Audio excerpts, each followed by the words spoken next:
Hujambo na karibu sana kwenye Kona Flag ya Travel TV. Mimi ni Mbushi Kwilasa. Leo tuanzie kwenye michuano ya Afrika ambako klabu ya soka ya Simba Sports Club imefuzu kwenda hatua ya kwanza ya kutafuta nafasi ya kucheza hatua ya makundi ya ligi ya mabingwa barani Afrika kwa msimu 2025-2026 baada ya sare 1-1 dhidi ya Gaborone na hivyo kufanya aggregate kuwa 2-1 kwa kuwa Simba walishinda mchezo wao wa kwanza. Sasa basi kocha wa muda wa klabu ya soka ya Simba Hemedi Morocco anasema ameridhishwa na namna ambavyo timu ilicheza licha ya kuwa na changamoto zilizokuwa kwenye mchezo huo.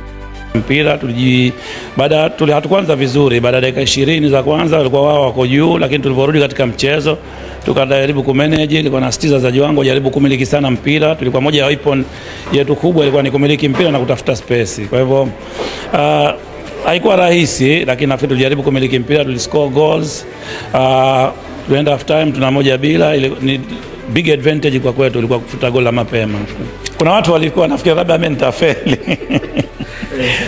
Nafikiri kuna watu walikuwa positive, kuna watu wako negative, ndio maisha yako hivyo, lakini mimi nilikuwa na imani, ndio maana nimekuja. Nilikuwa na imani naweza kusaidia hapa palipo, ilikuwa ni pagumu, na nafikiri asingetokezea kocha wa aina yoyote kuja kutake over mechi kama yoyote, kuchukua timu katika mazingira kama yale kuja kucheza mechi ya leo. So kwa hivyo mimi nafikiri kwangu mimi ni credit, nimejitoa muhanga, nimeweza kufanikisha kile ambacho nilikuwa nafikiria. Looking forward, I'm happy.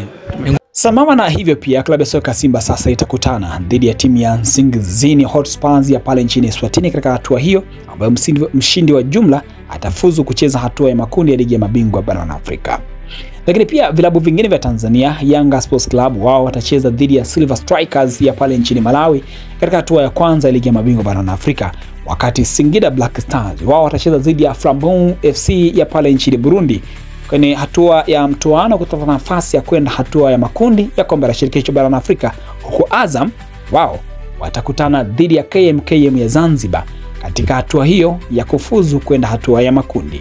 Kuna nafasi kubwa zaidi ambayo inaonekana ya timu za Tanzania kucheza hatua ya makundi kwa msimu huu, pengine timu zote 4 zikafuzu kucheza michuano hiyo.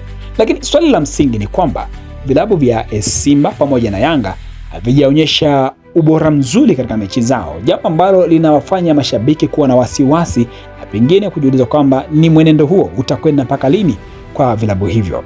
Na je, makocha waliopo kwa sasa wanatosheleza kuweza kusimamia klabu hizo? Singida Black Stars ni timu ambayo kwa sasa inasifiwa na kuonekana kuwa inacheza vizuri mno, pengine kuliko klabu yoyote ile ya Tanzania ambayo inacheza michuano ya Afrika kwa msimu huu katika hatua hizi za mwanzo. Je, Singida wataweza kuwa na maendelezo huo bora kwenye michuano yote na pengine wakipata nafasi ya kufuzu? Tuandikie maoni yako. Hii ni Kona Flag ya Travel TV. Mimi ni Mbushi Kwilasa.